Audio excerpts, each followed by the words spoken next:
mensagem proposta para essa noite é: Deus não abençoa lá dos céus. Isso pode até soar um pouco estranho na sua mente, na sua cabeça. É claro que a bênção vem do céu. Eu não estou falando que ela não vem de lá. Mas de que forma? Ou qual é a forma que Deus te abençoa? Deus não abençoa lá do céu. Só existe uma maneira de Deus te abençoar. E daqui a pouquinho você vai entender. Você vai precisar prestar atenção. Guarde bem essa fala: Deus não abençoa lá dos céus. Gênesis capítulo 12, versículo 1. Deus chamou Abraão. Abraão vivia em um lugar muito rico. O lugar que Abraão vivia chamava Ur dos Caldeus. Seu pai, pai de quem? Pai de Abraão. Seu pai era muito rico. A terra em que Abraão vivia era muito rica. O lugar aonde Abraão vivia era muito rico. E a família de Abraão era muito rica.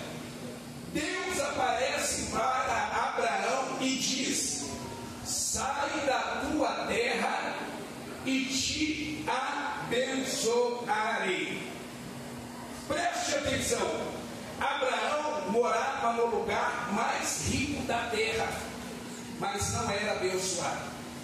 Abraão morava no lugar mais próspero da terra, mas não era abençoado. Abraão morava no lugar mais abençoado da terra, mas não era abençoado. Abraão não tinha filhos. Sabe o que isso indica? Isso indica que você pode até estar em um lugar rico e não ser abençoado. Você pode até estar em um lugar próspero e não ser abençoado. E mais, você pode até estar em um lugar abençoado e não ser abençoado. Abraão morava no lugar mais rico da terra. E Deus disse assim: Abraão, sai da tua terra e vai para uma terra que eu ainda vou te mostrar, e lá te abençoarei. A pergunta é a seguinte: por que Deus não abençoou Abraão em sua terra, em Ur dos Caldeus? Deus, o Deus que chamou e fez a promessa, poderia ter cumprido a sua promessa lá na terra de Abraão, em Ur dos Caldeus, mas Deus não abençoa lá dos céus.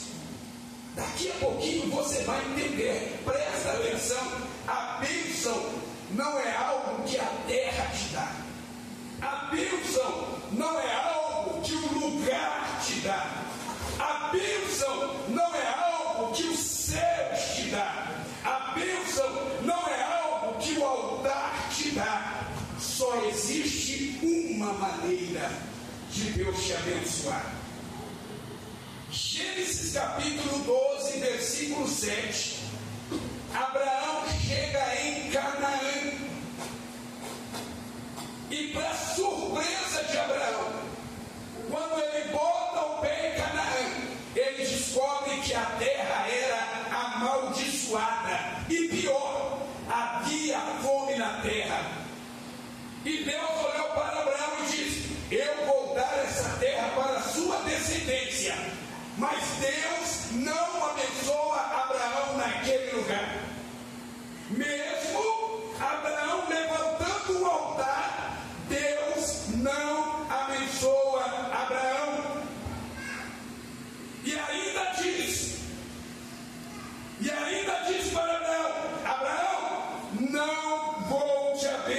abençoar aqui. Gênesis capítulo 12, versículo 10. Abraão vai para o Egito. Ali, os pastores de Abraão tiveram problemas com os pastores de Ló. E Deus não abençoou Abraão ali. Abraão então vai para o Egito, contrariando a vontade de Deus. E lá no Egito ele tem muitos problemas com Sara, sua esposa, por causa do rei daquela terra. Mas no Egito, Deus também não abençoou Abraão. Abraão passou por vários lugares, viveu várias experiências, edificou muitos altares, mas nada disso liberou a bênção sobre a vida dele.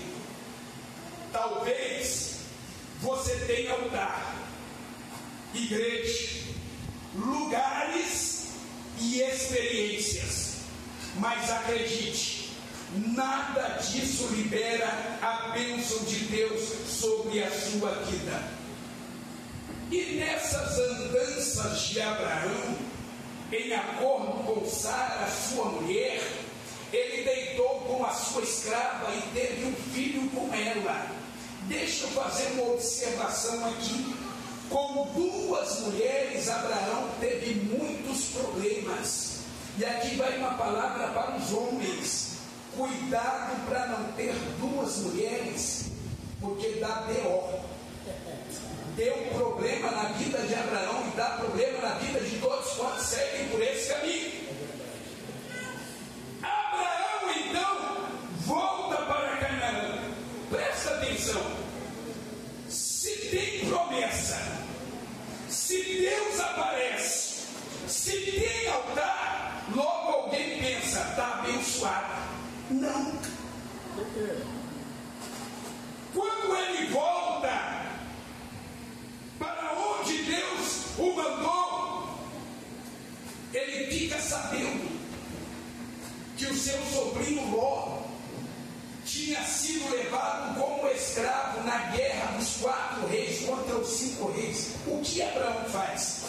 Abraão reúne o seu povo, o seu exército que estava com ele, e vai libertar o seu sobrinho Ló, que tinha sido levado como escravo.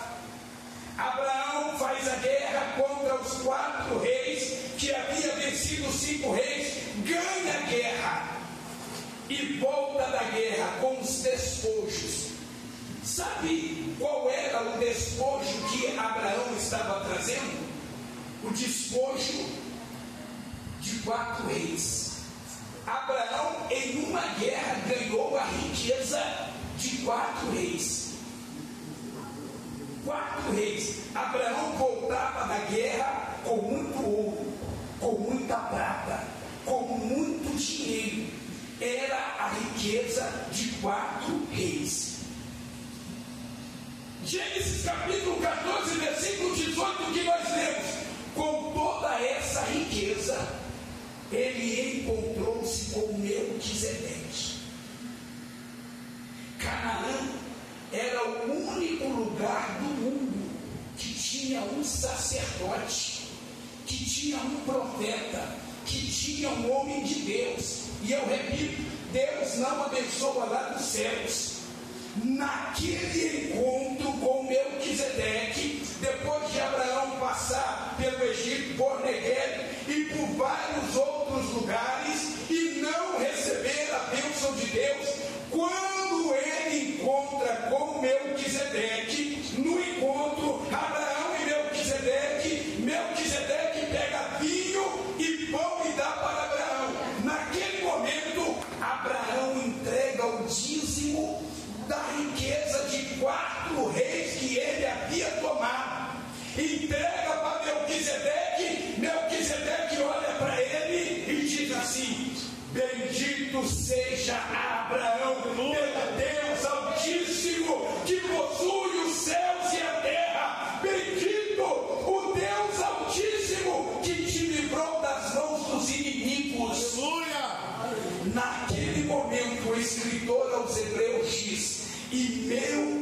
Melquisedeque abençoou o que tinha promessa.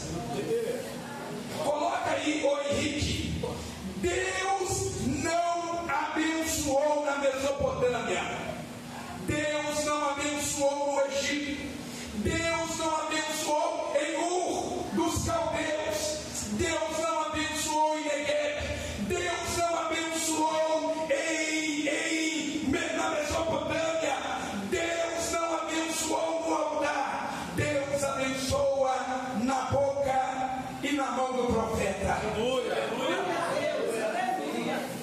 A pergunta que eu faço é: por que Deus tirou Abraão da sua terra e levou para Canaã? Porque Deus não abençoa lá dos céus. Se assim o fizesse, Ele não precisaria tirar Abraão da sua terra. Lá mesmo Abraão seria abençoado. A ordem era para sair e encontrar com o único profeta que existia na face da terra. Porque Deus não abençoa nos céus, Deus abençoa na boca e nas mãos do profeta. Aleluia! Glória! Deus tirou Abraão de um lugar rico e levou para um lugar pobre, porque Canaã, mesmo sendo pobre, era o único lugar do mundo que tinha um profeta, que tinha um sacerdote. É o único lugar do mundo que tinha um homem de Deus. Aleluia! Deu para você entender que o lugar pode ser rico, mas se não tiver profeta, não abençoa ninguém. Glória a Deus. Agora, o lugar pode ser pobre, mas se tiver profeta, você é abençoado. Aleluia. A casa, ela pode ser rica, mas se dentro dela não tiver profeta, ela não abençoa ninguém. Agora a casa pode ser pobre, mas se lá tem profeta, se lá tem homem de Deus, se lá tem sacerdote, a bênção de Deus sempre estará lá. A igreja pode ser rica, mas se ela não tiver profeta, ela é uma igreja pobre. Agora a igreja pode ser pobre, mas se ela tiver profeta, se ela tiver sacerdote, se ela tiver homem de Deus, ela é uma igreja rica. O tempo que Abraão demorou para ser abençoado foi o tempo que ele demorou para encontrar o homem de Deus. E a gente lendo a história de Abraão, a gente percebe que Abraão perdeu muito tempo com as suas andanças, com os seus erros. E é importante a gente citar aqui nesta noite: muito cuidado por onde você anda, com quem você anda, nos lugares que você vai, porque a bênção que você precisa não vem lá do céu, vem da boca e das mãos de um homem de Deus. Aleluia! Glória a Deus! Até encontrar Melquisedeque, Abraão só tinha as promessas. Se você olhar para a vida de Jesus, vamos citar isso aqui e já vou partir para o final. O próprio Jesus, ele não podia operar sem obedecer os princípios que ele mesmo estabeleceu. Até os 30 anos, Jesus era apenas o carpinteiro. Mas no dia que ele encontrou com o profeta João Batista apontou para ele assim e disse: eis aí o Cordeiro de Deus que tira o pecado do mundo. Naquele momento Jesus foi batizado nas águas, e a Bíblia Sagrada diz que após o encontro com o profeta, com o homem de Deus, ele saiu para fazer milagres, sinais e maravilhas. Aleluia. Não adianta ter só as promessas, porque Deus abençoa pela boca e pela mão dos profetas. 1 Timóteo, capítulo 14, capítulo 4, versículo 14, olha o que o texto diz: não despreze o dom que há em ti, o qual te foi dado por profecia, com a imposição das mãos dos presbíteros. Paulo está dizendo para Timóteo, havia uma promessa sobre a sua vida que te foi dada por uma profecia, e ela se cumpriu hoje com a imposição de mãos dos homens de Deus. Sabe o que acontece?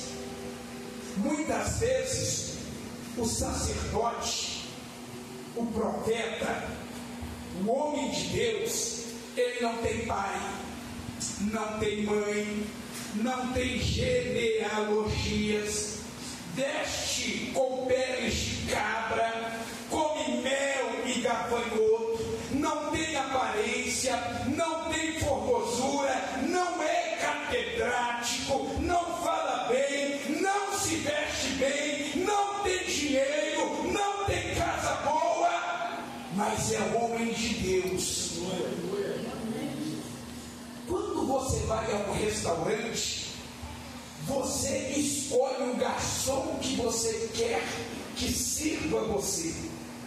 Mas quando você vai a uma igreja, é Deus que escolhe o profeta para abençoar a sua vida. Deus não abençoa lá dos céus. Deus não abençoa em lugares específicos. Deus não abençoa no altar. Deus abençoa na boca do profeta. Presta bem atenção. Quando Deus promete abençoar alguém, lembre-se, quando Deus promete abençoar alguém, Ele já bota alguém na jogada. Ele vai abençoar você através de alguém. Ele diz: a bênção é minha, mas vai ter um carteiro para te entregar. Eu me lembro, alguns anos atrás, eu ganhei umas dezenas de Bíblias, vieram dos Estados Unidos, com muitas Bíblias, muitos livros, muitos materiais. Quem me deu essas Bíblias foi uma organização americana, veio dos Estados Unidos, mas quem me entregou foi um carteiro. Deus te promete a bênção do céu, mas quem te entrega é o profeta aqui da terra. Aleluia! É assim que funciona. Você já leu 2 Reis capítulo 4? Quando Deus multiplicou o azeite da viúva, está lá no texto: a viúva clamou aqui. Para quem a viúva foi pedir solução para o seu problema? Para Deus ou para o profeta? 2 Reis capítulo 4 diz assim: certa mulher, das mulheres dos filhos dos profetas, clamou a Eliseu. Ela clamou o profeta. A bênção que ela recebeu veio através do profeta. Eu fico olhando para a minha vida e olha que eu falo assim: Jesus, será que é isso? Sabe quantas horas eu oro todos os dias, por dia, quando levanto? Pelo menos 1h30, todo dia. Meus joelhos não é como um de neném, não. Tem irmãos aí que o joelho dele é igual como um de neném. Dizem todo dia. Sabe quantos minutos eu passo orando por você? Sabe quantos minutos eu passo orando pela igreja? Sabe? Vou começar dizendo quantos minutos eu passo orando por mim, e depois eu digo quanto eu passo orando por você. 1h30. 1h20. Eu oro, sabe para quem?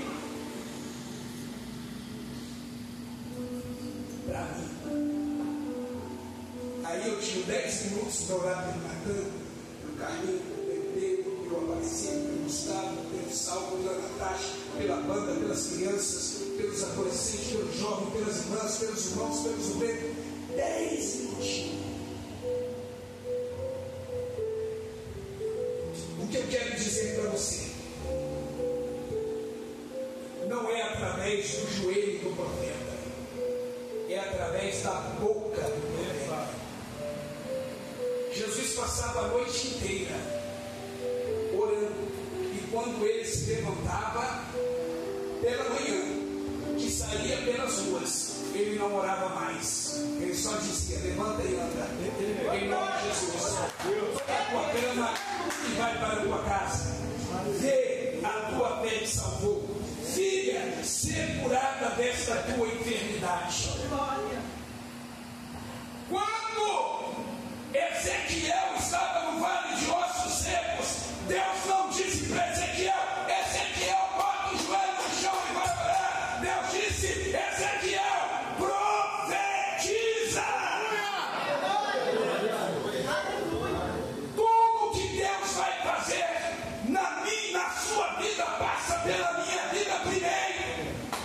Tudo que Deus vai fazer dentro da minha casa passa pela minha vida primeiro. Tudo que Deus vai fazer na sua vida passa pela minha vida primeiro. É por isso que eu oro 1h20 por dia pela minha vida. Porque se Deus não abençoar aqui, não abençoa aí. Se a bênção não chegar aqui, não chega aí. Aleluia! A igreja é abençoada com a bênção que está sobre o pastor. Aleluia! Presta atenção. O CPF, ele é sempre maior que o CNPJ. Sempre maior. Eu tenho que ser mais excelente.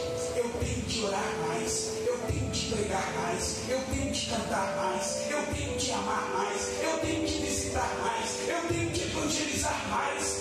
Eu preciso que a bênção de Deus esteja sobre mim, para que ela recaia sobre a vida de vocês também. Aleluia! A igreja sempre vai estar atrás do seu pastor. Irmão, é mais ou menos assim. Não ria. Se o pastor, se o pastor engatilhar, a igreja nem do lugar sai. Agora, se o pastor andar, a igreja começa a engatilhar.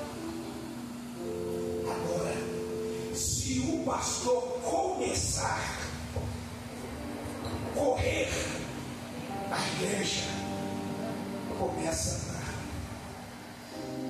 E se o pastor, como é que faz para voar?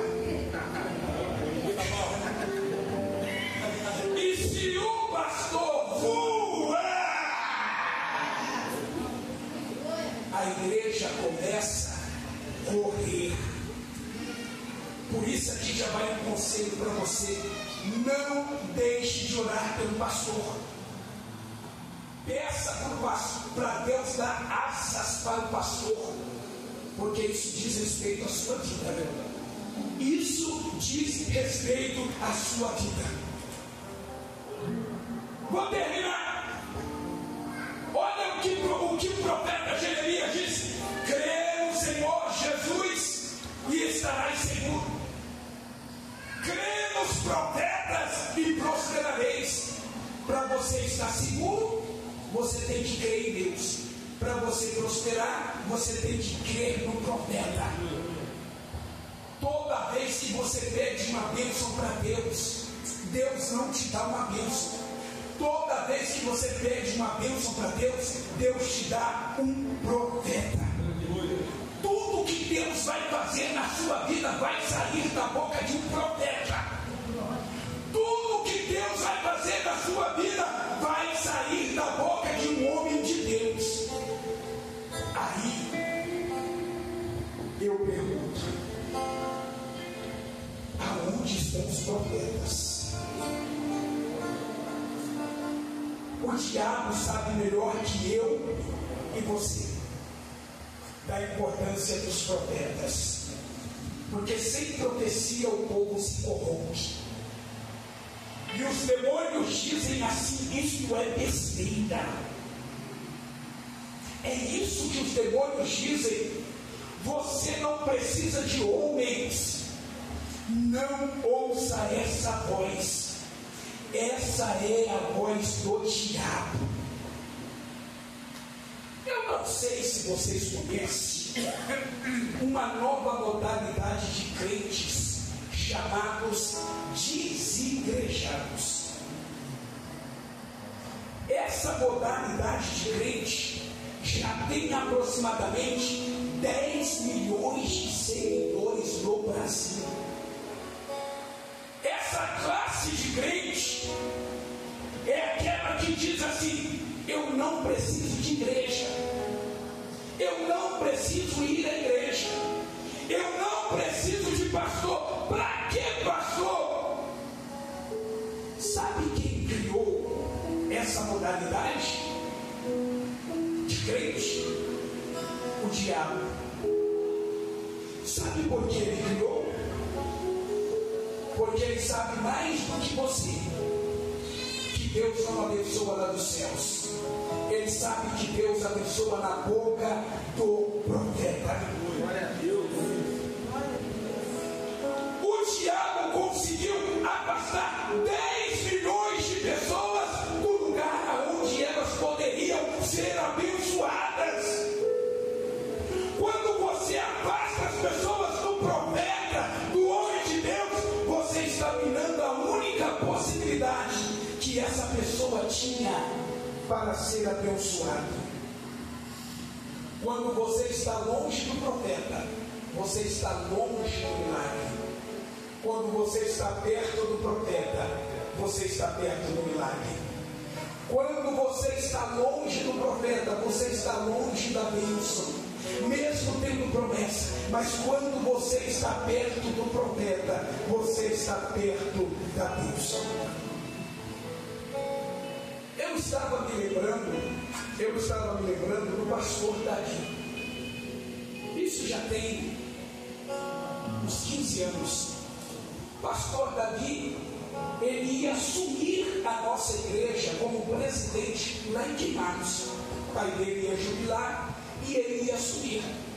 Pastor Davi era muito jovem, muito novo, e a igreja não estava muito bem gostando daquilo, estava uma luta, uma dificuldade. Aí eu decidi: eu vou caminhar com esse profeta. Aonde ele ir, eu irei. E comecei a caminhar com o pastor Davi. As igrejas perto que ele ia, eu ia. As igrejas longe que ele ia, eu ia. Já fiz várias viagens de horas e mais horas, ele dirigindo, e eu no carona dormindo, lá firme, mas dormindo. Dormi várias vezes com ele no hotel, aqui em Valença mesmo, já viemos várias vezes, dormimos nos hotéis aqui, por várias vezes. E eu decidi acompanhar o profeta. Um dia, eu fui para uma igreja, um dia de sexta-feira, eu me lembro como se fosse hoje, muita chuva.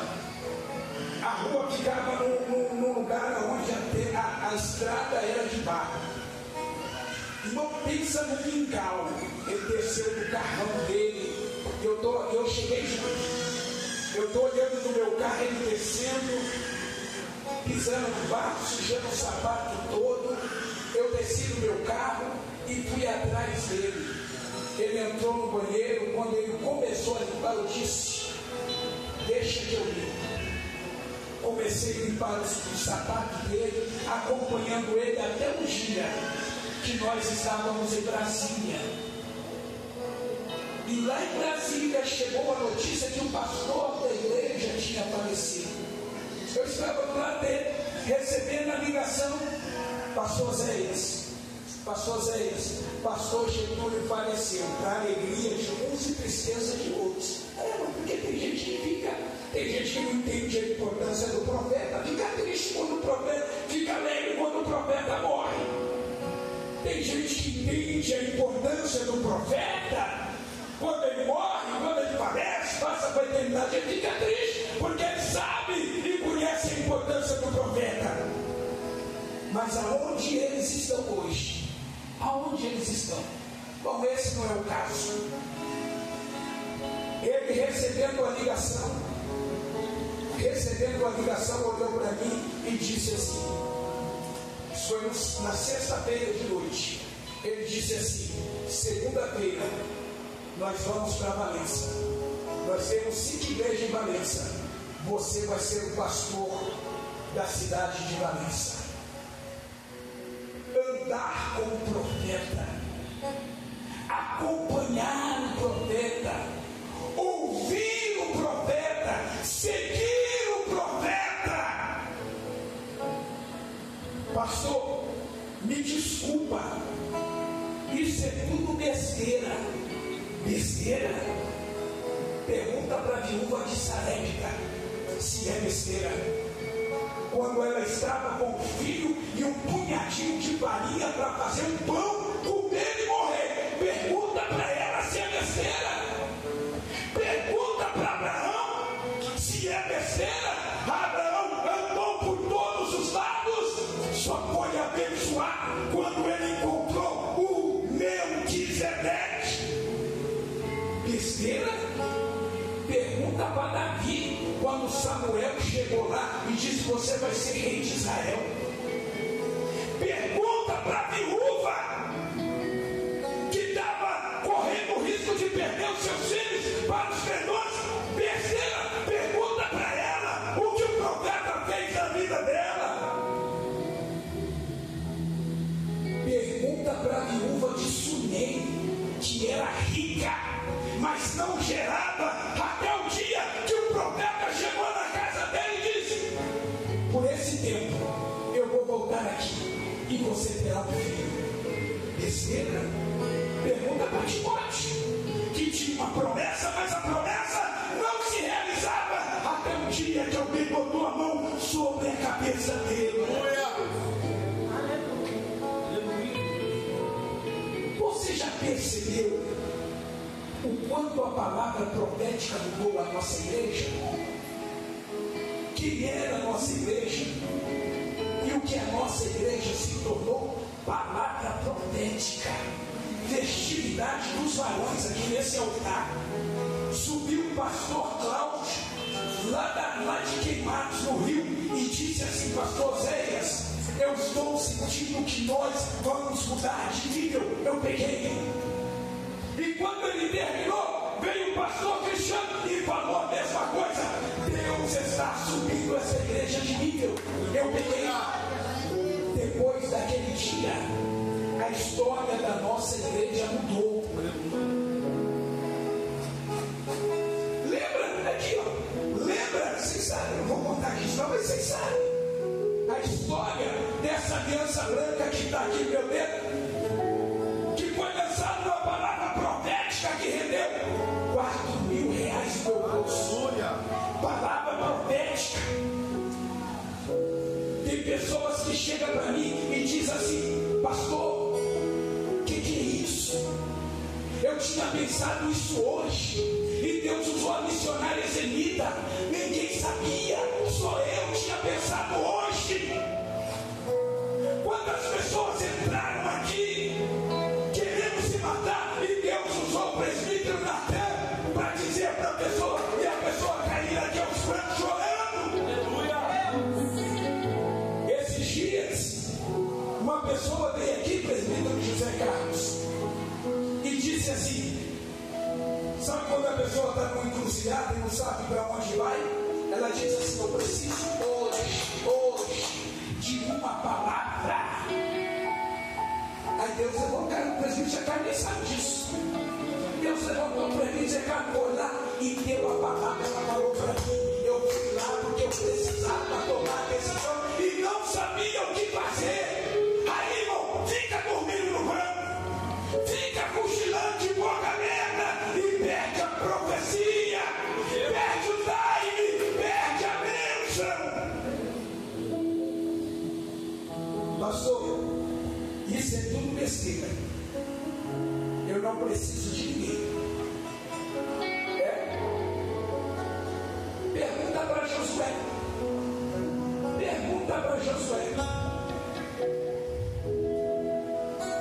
Vou falar isso aqui e vou terminar. Olhe para mim.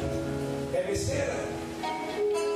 Moisés, Arão e Hur subiram para o monte e falou com Josué: Josué, pega a espada e vai com o exército à guerra.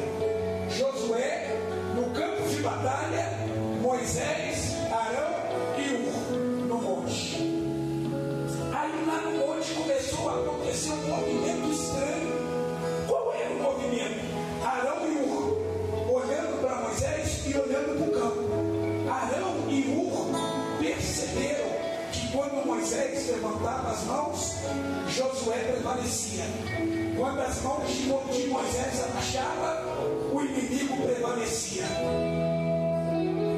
Arão e Hur perceberam que não era a espada de Josué, eram as mãos de Moisés. Aleluia! O que eles fizeram? Sustentaram as mãos de Moisés até que Deus desse vitória. Deus olhou para Moisés e disse assim: chama os escribas e manda fazer a ata da guerra. Está escrito. Aí chega Josué e diz: Moisés, vencemos a guerra. Minha espada, Moisés, cortou todo mundo. Cortou todo mundo, Moisés. Aí o escriba começa a ler a ata, porque Josué estava no campo de batalha, ele não viu o que aconteceu no monte. Aí o escriba começa a ler a ata. Quando Moisés levantava as mãos, o povo prevalecia. Quando Moisés abaixava as mãos, o povo era derrotado. Quando Moisés levantava as mãos, o povo prevalecia. Quando as mãos de Moisés abaixavam, o povo era derrotado. Josué coçou a cabeça e logo entendeu que a vitória não estava na espada dele,